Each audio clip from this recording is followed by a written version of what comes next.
Capítulo 24. Jimmy desperta. Proclamou-se que o acampamento foi um sucesso, mas na verdade, às vezes Poliana imaginava se fora só com ela ou se todos haviam sentido um constrangimento indefinível. Quanto à causa disso, sem hesitar, ela atribuiu ao que acontecera no último dia, com o malfadado passeio à bacia. Era verdade que Jimmy tinha alcançado Jamie e, depois de muita conversa, convencera-o a voltar a reunir-se aos demais. E apesar dos esforços de todos para agirem como se nada de extraordinário tivesse ocorrido, ninguém pôde ser bem-sucedido na empreitada. Poliana, Jamie e Jimmy exageraram sua alegria. Os outros, sem saber o que havia acontecido, sentiam que algo não andava bem, embora tentassem fingir o contrário. Assim, em tal situação, era impossível desfrutar-se de tranquilidade e bem-estar.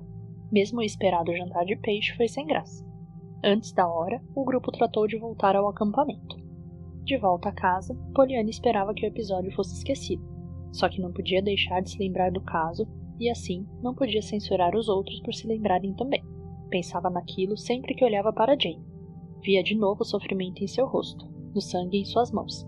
Sofria por causa dele, a tal ponto que sua simples presença era um suplício para ela.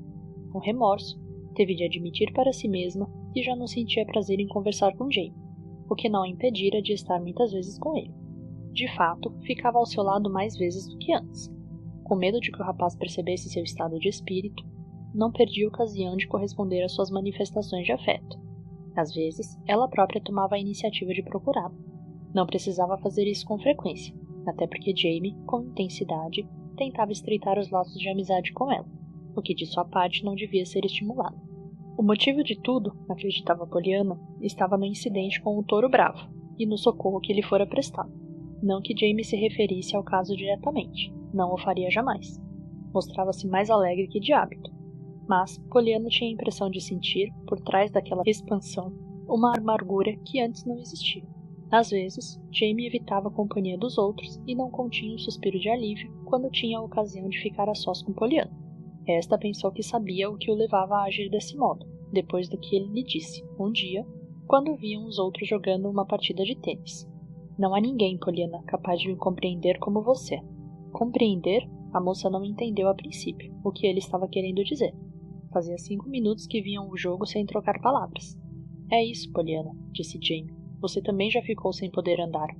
Ah, sim, gaguejou Poliana, percebendo que a expressão de seu rosto refletia perfeitamente o que lhe ia na alma, pois Jamie tratou de mudar de assunto, dando uma risada.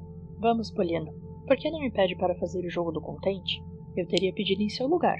Desculpe-me, fui um idiota, fazendo você ficar assim. Esqueça isso. Não, por favor, protestou Poliana, esforçando-se para sorrir. Não se esqueceu, não podia, e tudo a tornou ainda mais desejosa de ficar ao lado de Jamie e ajudá-lo como pudesse. De agora em diante, quero mostrar que só fico satisfeita quando estou ao seu lado, pensou, quando, pouco depois, dispôs-se também a participar do jogo de tênis. Poliana não era a única do grupo tocada pelo constrangimento. Jimmy Pendleton sentiu o mesmo e procurava escondê-lo. De um jovem descuidado que encarava o futuro com confiança, transformara-se num moço ansioso que viu o rival lhe roubando a mulher que amava. Sabia agora que estava apaixonada por Poliana, e que isso já vinha de muito tempo. Via-se, porém, abalado e impotente diante do que tinha acontecido. Sabia que mesmo seus projetos de ser um grande engenheiro de nada valiam em face da expressão dos olhos e das palavras que saíam dos lábios de uma mulher. Compreendeu que a maior preocupação de sua vida era aquele misto de temor e de dúvida que surgira em seu caminho. Dúvida por causa de Poliana, temor por causa de Jane. Quando viu Poliana em perigo de vida naquele dia no campo, compreendeu como o mundo, o seu mundo, ficaria vazio sem ela. E durante aquela corrida de vida ou de morte, com Poliana nos braços, pôde sentir quanto ela lhe era preciosa. Por um instante, apertando-lhe o corpo contra o seu, sentiu que realmente ela era sua, e mesmo naquele momento supremo de perigo, teve a emoção de suprema aventura. Depois, mais tarde, vira o rosto de Jamie e suas mãos sangrando. Isso só podia significar uma coisa. Jamie também amava Poliana, e teve que permanecer inerte, preso a 2 muletas. Fora o que dissera. Jamie inerte, preso a 2 muletas, enquanto outro homem socorria e salvava a mulher que ele amava. Jimmy voltara para o acampamento naquele dia com um turbilhão na cabeça, mistura de temor e revolta. Imaginava se Poliana se interessava por Jamie. Disso vinha o seu temor. E mesmo que ela não estivesse interessada, deveria ele próprio manter-se de lado, deixando que Jamie, sem esforço algum, fizesse-a interessar por ele cada vez mais? Aí residia a origem da revolta. Não poderia resignar-se, decidiu. Entre os dois, deveria travar-se uma luta leal. Tendo a si mesmo como único interlocutor, Jimmy não pôde deixar de corar. Poderia ser leal uma luta entre ele e Jamie? Sentiu-se de repente como anos antes, quando ainda menino desafiara outro garoto na disputa de uma maçã que ambos queriam, e viu que o adversário tinha um braço aleijado. Deixou de propósito que o aleijado vencesse. Agora, porém, o caso era diferente. Não estava em jogo uma maçã, e sim a felicidade de uma vida. Podia ser também a felicidade da vida de Pollyanna. Talvez ela não se interessasse por Jamie, e sim por ele, Jimmy, seu velho amigo. Bastaria que ele lhe mostrasse que desejava o seu interesse, e ele iria mostrar. Mais uma vez, sentiu um fogo no rosto e fechou a cara, furioso. Se ao menos pudesse esquecer a desolação de Jamie, quando lamentava viver preso a duas muletas, se ao menos... De que adiantava, porém? Não era uma luta leal, e ele sabia disso, ou melhor, ficou sabendo a partir de então. Sua decisão estava tomada, observar e esperar. Daria a Jamie uma oportunidade, e se Pollyanna mostrasse que se interessava mesmo, ele se afastaria de suas vidas e nenhum dos dois saberia quanto ele sofrera. Voltaria às suas pontes como se elas pudessem se comparar a Pollyanna. Mas faria isso, tinha de fazê-lo. Era uma decisão heróica, e Jimmy ficou tão exaltado que parecia quase feliz quando, afinal, adormeceu naquela noite. Mas o martírio em teoria difere bastante do martírio na prática, como se sabe, desde tempos remotos. Uma coisa era resolver sozinho na escuridão do quarto que Jamie merecia ter sua oportunidade, e outra muito diferente era aceitar que Pollyanna e Jamie estivessem juntos sempre que os via.